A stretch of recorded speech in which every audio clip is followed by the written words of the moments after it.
விதைகள் இயக்கம் இது மண்ணிற்கும் மக்களுக்குமான விதைகளின் குரல். இன்று பராசக்தி என்ற ஒரு தீய சக்தி படத்தை இந்த தமிழ்நாட்டிற்கு கொண்டு வந்து அதை ரிலீஸ் செய்யறோம் என்ற பேர்ல தங்களுடைய மொத்த அதிகார பலத்தையும் பயன்படுத்தியும் கூட அந்த படத்தை இன்றைக்கு தமிழ்நாடு மக்கள் படுதோல்வி அடைய செய்திருக்கிறார்கள். அந்த விரக்தியின் உச்சத்துல, வெறுப்பின் உச்சத்துல அந்த படக்குழுவினர் தமிழ்நாடு மக்களின் மீது வன்மத்தை கக்கி இருக்கிறார்கள். அதை பற்றி தான் இந்த காணொலியில நாம இன்னைக்கு பார்க்க போறோம். இதுவரைக்கும் நம்முடைய யூடியூப் சேனலை நீங்க சப்ஸ்கிரைப் பண்ணாம இருந்திருந்தா மறக்காம சப்ஸ்கிரைப் பண்ணுங்க. அப்படியே பக்கத்துல இருக்க அந்த பெல் சிம்பலையும் கிளிக் பண்ணிட்டீங்கன்னா நாம போடக்கூடிய வீடியோக்கள் உடனடியாக உங்களை வந்து சேரும். 2 நபர்கள் அந்த படக்குழுவில் இருந்து தமிழர்களுக்கு வன்மையான கண்டனங்களை தெரிவித்திருக்கிறார்கள்.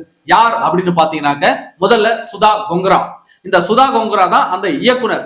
சுதா என்பது உங்களுடைய பெயர், அந்த கொங்கரா என்பது என்ன, அதற்கான அர்த்தத்தை அவரே சொல்லிட்டாக்க இன்னும் நமக்கு வசதியாக இருக்கும். இந்த சுதா கொங்கரா வந்து இது ரசிகர்களினுடைய ரவுடிசம் அப்படின்னு சொல்றாங்க.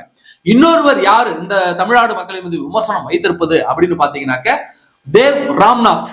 இந்த தேவ் ராம்நாத் அவர் வந்து கிரியேட்டிவ் ப்ரொடியூசரா இருக்காரு. இந்த பராசக்தி படத்துக்கு வந்து கிரியேட்டிவ் ப்ரொடியூசரா இருக்கக்கூடிய இந்த தேவ் ராம்நாத் அவரு வந்து 2 பதிவுகளை விட்டுருக்காங்க. முதல்ல இந்த தேவ் ராம்நாத்தை இவரை கவனிச்சுட்டு அப்புறமா சுதா கொங்கராவுக்கு போலாம்.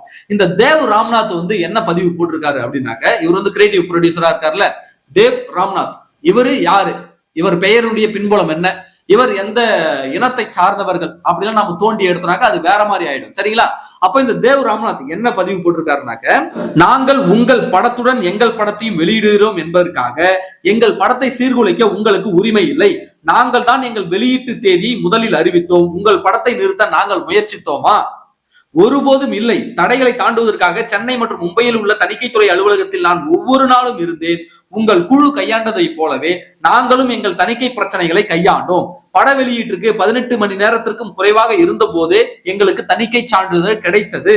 எதிர்மறையான விமர்சனங்கள், பழைய வீடியோக்களை பயன்படுத்துவது, மக்களை தூண்டி விடுவது, திரையரங்குகளில் அரசியல் கோஷங்கள் எழுப்புவது, புக்மை ஷோ மதிப்பீடுகளை கையாள்வது இது போட்டி அல்ல. கடந்த ஆண்டும் இது ஒரு பெரிய திரைப்படத்திற்கு இதையே நீங்கள் செய்தீர்கள். ஒரு சினிமா ரசிகனாக சொல்கிறேன், இது நம்மில் பலருக்கும் ஆரோக்கியமானது அல்ல. பராசக்தி என்பது நாம் தமிழர்கள் பெருமைப்பட வேண்டிய ஒரு மாணவர் இயக்கம் பற்றிய படம். எங்கள் மாணவர்கள் போராடியது போலவே நாங்களும் இதை எதிர்த்து போராடுவோம் என்று அந்த தேவ் ராம்நாத் அப்படி என்பவர் போட்டிருக்காரு. அதாவது பராசக்தி என்ற படம் வந்து தமிழர்கள் போற்றக்கூடிய ஒரு படமா. உண்மையாகவே அந்த கதைக்களத்தை சரியாக கையாண்டு இருந்து சரியான வரலாற்று தகவல்களை சரியான முறையில் நீங்கள் படமாக்கி இருந்தால் நிச்சயமாக தமிழர்கள் இதை போற்றி கொண்டாடி இருப்பார்கள். ஆனால் திமுகவினுடைய அரசியல் லாபத்திற்காக எடுக்கப்பட்ட படம் இது. திமுகவினுடைய கற்பனை வரலாறுகளை திரித்து எடுக்கப்பட்ட படம் இது. இந்த படத்தை எப்படி தமிழர்கள் வெற்றி பெற வைப்பாங்க? எடுத்த படத்துல 1 மணி நேரம் காதல் காட்சி. என்ன லவ் பண்ணிக்கிட்டு இருந்தாங்களா இந்தி மொழி போராட்டத்துல? எதுக்கு சம்பந்தமே இல்லாம காதல் காட்சிகளை கொண்டு வரீங்க? வைக்கலாம், ஊறுகாய் மாதிரி தொட்டுக்கலாம். முழு சைடிஸாவே ஊறுகாயை சாப்பிட முடியுமா சொல்லுங்க? அப்ப இந்த காதல் காட்சியை மட்டும் 1 மணி நேரம் ஓட்டிட்டு வரலாறு சொன்ன வரலாறையும் திருச்சி வெளியிட்டுட்டு பொய்யாக ஒரு வரலாற்று படத்தை எடுத்துட்டு மியூசிக்கும் சரியில்லை, ஒவ்வொருத்தருடைய கேரக்டரும் சரியில்லை, ஒருத்தரும் சரியா நடிக்கவும் இல்லை. அந்த கதை களமே தவறான கதைக்களங்கள். இந்திரா காந்தி தான் கோயம்புத்தூருக்கு வரவே கிடையாது, ஆனா இந்திரா காந்தி எல்லாம் வந்ததாக காட்டுறீங்க. கருணாநிதிக்கு மொழி போராட்டத்துக்கு என்ன சம்பந்தம்? அவனெல்லாம் ஏன் தூக்கிட்டு வரீங்க? அப்ப அது மட்டும் இல்லாம இந்த படம் எந்த பணத்தில் எடுக்கப்பட்டதுன்னு எங்களுக்கு தெரியாதா? திமுகவினுடைய முழுக்க கருப்பு பணத்தால், டாஸ்மாகினுடைய கருப்பு பணத்தால் எடுக்கப்பட்ட திரைப்படம் இது. அப்ப இப்படி திருட்டு பணத்துல ஒரு குப்பை படத்தை எடுத்து வச்சுட்டு பாக்கலன்னு சொன்னாக்க நாங்க எப்பறம் வந்து பார்ப்போம்? ட்ரைலர்லயே எங்களுக்கு ட்ரைலர் பார்த்தோன்னே எங்களுக்கு பரவாயில்ல, நல்லா இருக்கும் படம் நினைச்சோம். அங்க பின்னாடி இருந்த அந்த பேக்ரவுண்டு கதைக்களம் எதுவுமே நல்லா இல்லையே. அந்த காலத்துக்கு கூட போய் மெர்ச் பண்ற அளவுக்கான ஒரு ஆர்ட் ஒர்க்கே நீங்க பண்ணலையே. அப்ப நல்லா இல்லாத குப்பை படத்தை நல்லா இல்லைன்னு தான் சொல்லுவோம். நீ குப்பையை எடுத்து வச்சுட்டேன்றதுக்காகவே, திமுகவினுடைய கைகூலி என்பதற்காகவே நாங்க என்ன ஆஹா ஓஹோன்னு போற்றி புகழணுமா அவங்கள? அப்ப கொஞ்சம் கூட வெக்கமே இல்லாம ஒரு குப்பைய படமா எடுத்து வச்சுக்கிட்டு வந்து எங்களை வந்து முடக்க பாக்குறாங்களா, எங்க அடக்க பாக்குறாங்களா, எங்களை ஒடுக்க பாக்குறாங்க அப்படிலாம் கிடையாது. கதை எந்த கதை, திரைக்கதை நன்றாக இருந்தாலும் அதை எப்படி படமாக்கினாலும் தமிழர்கள் அதை போற்றி கொண்டாடுவார்கள் தாங்க. புரியுதுங்களா? இதெல்லாம் இந்த மாதிரி சில்லறத்தனமான உங்க அற்ப அரசியலுக்காக, அதுவும் எப்படி எலெக்ஷனுக்கு முன்னாடி கரெக்டா பராசக்தி வெளியே வருது? ஏன்னா மொழி போராட்டத்தை வைத்து இங்க அரசியல் செஞ்சுக்கலாம். மொழி போராட்டத்தை இங்க முன்னெடுத்ததே திமுக தான். திமுகவால் தான் நீங்க மொழி போராட்டம் கட்டமைக்கப்பட்டது, ஒரு பிம்பத்தை உருவாக்கணும். அதுக்காக தான் இந்த திரைப்படம் எடுத்தது. மக்கள் சரியாக புரிந்து கொண்டு உங்களுடைய சதிகளை முறியடிச்சிட்டாங்க. புரியுதுங்களா? உங்க கருப்பு பணத்தில் எடுக்கப்பட்ட இந்த குப்பை படத்தை புறக்கணிச்சுட்டாங்க. இதுக்கு வெக்கமே இல்லாம காலையில சக்சஸ் மீட் வைக்கிறானுங்க, சாயந்தரம் சுதா கொங்கரா புலம்பு போறாங்க. இந்த சுதா கொங்கரா அந்த கொங்கரான்னா எனக்கு என்னன்னு அர்த்தம் புரியணும், தெரிஞ்ச நண்பர்கள் கமெண்ட்ல பண்ணுங்க, சரிங்களா? அந்த சுதா கொங்கரா இயக்குனர் என்ன போடுறாங்கன்னாக்க, அவங்க என்ன பதிவு போட்டிருக்காங்கன்னா அதையும் நான் படிக்கிறேன் பாருங்க. இவங்க என்னமோ யோக்கிய சிகாமணி மாதிரி பதிவு போடுறாங்க. அதாவது, இது ரசிகர்களின் ரவுடித்தனம். ஒரு படத்திற்கு எதிராக தெரியாத ஐடிகளுக்கு பின்னால் ஒளிந்து கொண்டு மோசமான வகையில் அவதூறு பரப்புகிறார்கள். நாம் இதை எதிர்கொள்ள வேண்டி இருக்கிறது. அது எங்கிருந்து வருகிறது என்பது உங்களுக்கு தெரியும். இந்த வகையான தாக்குதல்கள் அரசியல் சார்ந்தவை அல்ல. இந்த படம் வெளியிடப்படாத நடிகரின் ரசிகரிடமிருந்து வருகிறது. அதாவது, இந்த பொங்கலுக்கு வெளியிடப்படாத ஒரு படத்தினுடைய ரசிகர்களிடமிருந்து இந்த கோஷங்கள்லாம் வருகிறது அப்படின்னு சொல்றாங்க. இந்த ரவுடித்தனம் மற்றும் குண்டர்தனத்திற்கு எதிராக நாம் போராடுகிறோம் அப்படின்னு சொல்லிட்டு சுதா கொங்கரா ஆதங்கப்பட்டு ஒரு பதிவினை போட்டிருக்காங்க. அதாவது, எங்கிருந்து இந்த விமர்சனங்கள் பராசக்தி மேல வருதுனாக்க, இந்த பொங்கல் படத்துக்கு ஒரு படம் ரிலீஸ் ஆகல, அந்த ரிலீஸ் ஆகாத படத்தினுடைய ரசிகர்கள் தான் இவ்வளவு விமர்சனங்களை வைக்கிறாங்க அப்படின்னு சுதா கொங்கரா சொல்றாங்க. இதை ரவுடிகள், இவங்கெல்லாம் குண்டர்கள் சொல்லிட்டு விஜய் ரசிகர்களை இழிவுபடுத்திருக்காங்க இந்த சுதா கொங்கரா. நான் சொல்றேன், நான் விஜய் ரசிகர் இல்லையே, நான் விஜய் திட்டி தினமும் தான் பேசிக்கிட்டு இருக்கேன், நான் விஜய் ரசிகர்ல. நான் சொல்றேன், இந்த பராசக்தி என்ற படம் சரியான குப்பை படம்.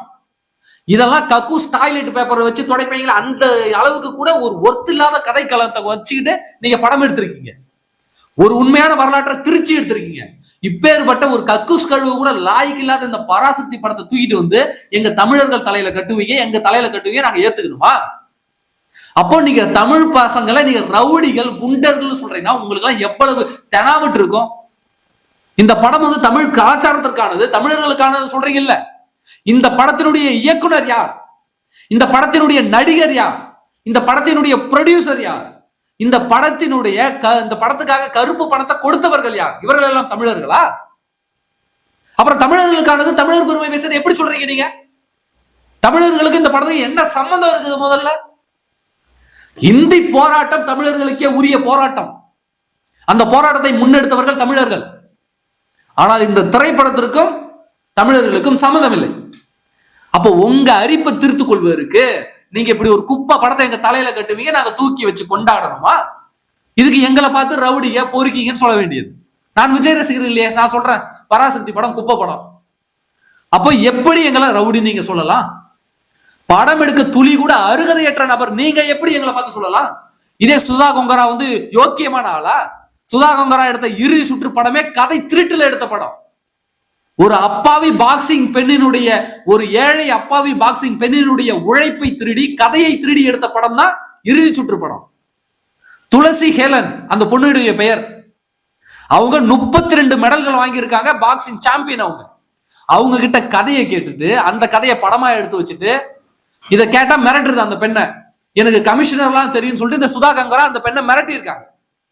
அப்போ கதையை திருடி படம் எடுத்து பழைக்க வந்த சுதா கொங்கரா நம்மளை பார்த்து ரவுடிகள் குண்டர்கள் சொல்றாங்கன்னா இவங்க என்ன யோக்கியமா? இவர்கள் எடுத்த பராசக்தி படத்தை நாங்க தலையில் தூக்கி வச்சு கொண்டாடணுமா? இப்ப திமுகவுடைய கருப்பு பணத்தை வெள்ளையாக்குவதற்கு ஒரு படத்தை எடுத்துட்டு போற போக்குல ஒரு பொறுக்கித்தனமான படத்தை நீங்க எடுத்துட்டு ஒரு குப்பை எங்க தலையில கட்டிட்டு உடனே இது நல்லா இல்லைன்னு சொன்னாக்க இது வேணும்னே அவதூறு பரப்புறாங்க. நல்லா இல்லைன்னா நல்லா இல்லைன்னு தான் சொல்லுவாங்க. அது நல்லா இல்லாத படத்தை தூக்கி வச்சு கொண்டாடுவதற்கு நாங்க என்ன திமுகவை போன்ற முட்டாள் பயல்களா?